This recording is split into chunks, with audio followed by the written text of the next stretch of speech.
In Publisher 2010, it's really important to get the screen working and looking just right. The first thing I'd point your attention to are the rulers. Now my rulers are actually showing, my horizontal ruler and my vertical ruler. Now if your rulers aren't showing, you need to click on the View tab in the ribbon and you need to turn on the rulers. If I untick rulers, the rulers disappear, and if I retick rulers, they reappear.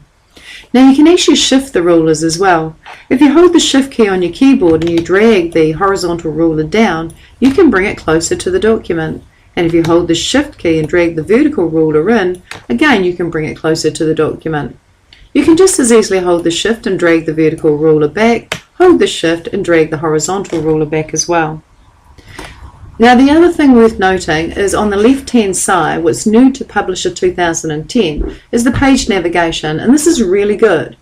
Now you can turn off the page navigation on the View tab in the ribbon by unticking it, and you can turn it on by reticking it.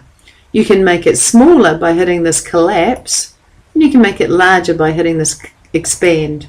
And what you can also do, accidentally or otherwise, and lose the page navigation, is click on the page 1 of 1 in the lower left of the status bar. That will actually show or hide the page navigation. And so you might be doing that by accident and wondering how come that keeps happening. I would definitely recommend that you view your rulers and view your page navigation.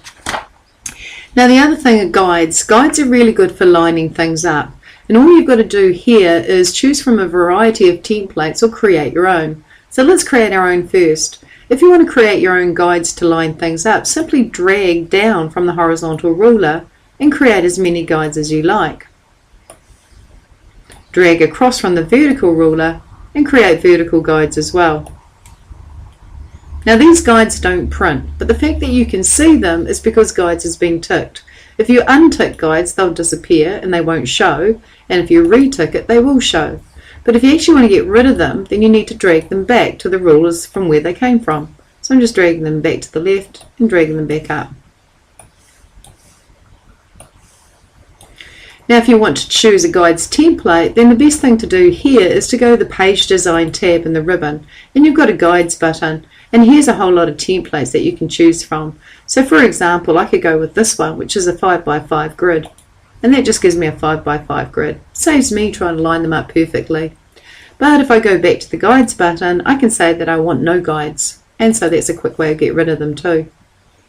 Now one of the things also that threw me with Publisher 2010 is I like to see the boundaries around my text boxes. And as soon as I click away from the text box, the boundaries disappear. So I'd recommend that you go to View and that you turn the boundaries on so that you can always see the boundaries of your text box and see how well or badly they're nudging up and lining up against each other. Now another important thing of course is this margin guide around the outside of your page, which basically sort of helps you not go outside of the guide and into the margin area. You want to keep this area around the outside of your page blank. You may wish to adjust that. If you go into page design and you go into margins, you can choose from wide, moderate, narrow, or you can create your own custom margins. And here's where you can set your left, right and center margins. It's also where you can also set up grid guides, much like we looked at earlier, and you can also set up baseline guides.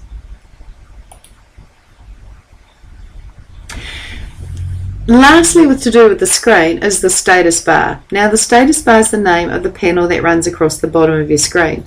And to the far right of the status bar are some really helpful buttons, like a plus to zoom in when you're dealing with intricate work, a minus to zoom out when you sort of want to see across pages, the ability to slide up to 800%, and the ability to slide down to 17 or 10%.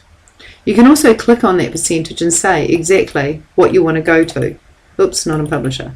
So I'm just going to drag that slider back to the midpoint, which is 100%.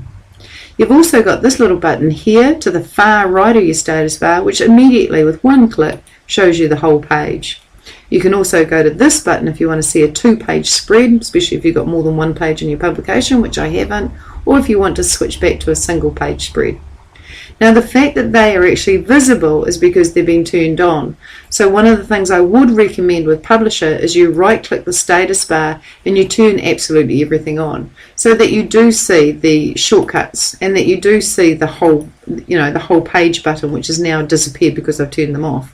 Turn those on. The fact that you do see the page numbering because this is on, and the object position and size are also two buttons that would disappear if I untick those, and you can see them disappearing from the left of my screen. So definitely make sure everything is turned on your status bar, and then just click away.